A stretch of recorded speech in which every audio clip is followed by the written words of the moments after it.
Hey guys, what's going on? It's Tcarp. All right, I wanted to talk to you guys today. I'm doing old school Tcarp in the car review of a new knife I got. This is the Japanese Higonokami.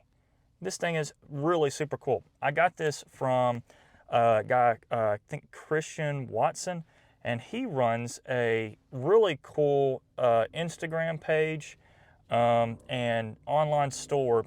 I think it's 1929 US is what he runs. Y'all need to check it out. It's super cool. He sells a lot of old school stuff like this.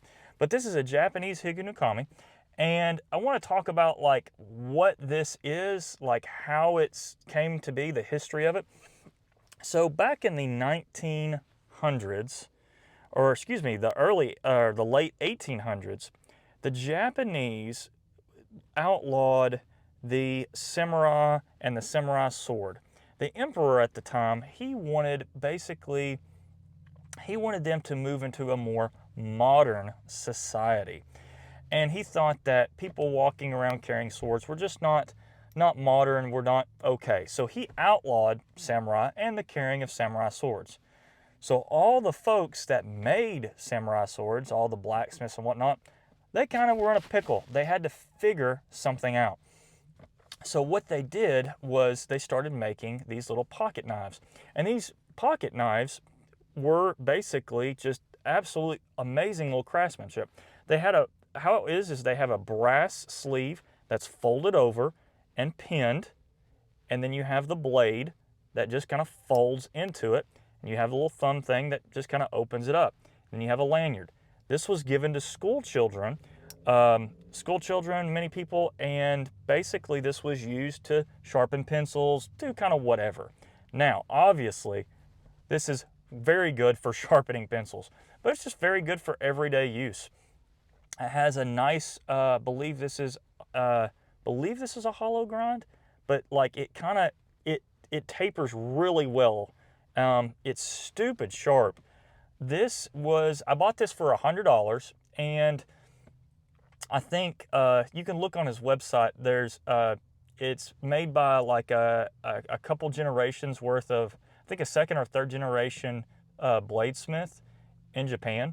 So, this again was sent to me by Christian Watson. I purchased this, $100 from his store in Australia. So it does take about a month and a half to get to you. But so far, man, this has been rock solid. It has faith and it has honor written on it. And according to what I can find out, these Japanese symbols kind of mean good luck or good fortune. It could mean something terrible. I mean, it's a different language. Who knows? But this Higonokami has just been really very nice. It's super lightweight. I put a little leather lanyard on here. You can put whatever you want. It's, again, like I said, super lightweight. Let's see the sharpness on it. Let's see if I can find a piece of paper to cut. This is a piece of receipt paper, again, that's been cut pretty good. And I have not sharpened this at all. I think I maybe touched up a few times. I've gone through a lot of cardboard. We're about to find out. Oh, it's probably not going to go through it, but we'll try. Oh, look at that. And that's like me just, hold on. Let's see if I can get it the right angle. Look at that. Man, that's super cool. That's really, really nice. And again, blade geometry. I think this is a really nice Japanese high carbon steel. I don't know if it's stainless steel, but I know it's a Japanese high carbon steel. Probably very close to VG10, if I'm not mistaken. Probably, again, his own Japanese mixture. But man, these are really nice. $100 is worth it in my opinion, because these are actual like made in Japan things. But it's cool to see. Now, these were outlawed. I think they were outlawed, or they came out of vogue like in the 1960s with the Japan, because I think someone like killed somebody with it and they went crazy. So it's just funny to see how Japanese culture just completely changes from, samurai to being a society where it's like, oh, we're going to outlaw this. So very, very interesting. But Yep, the Japanese Higonokami. Very, very, very cool knife.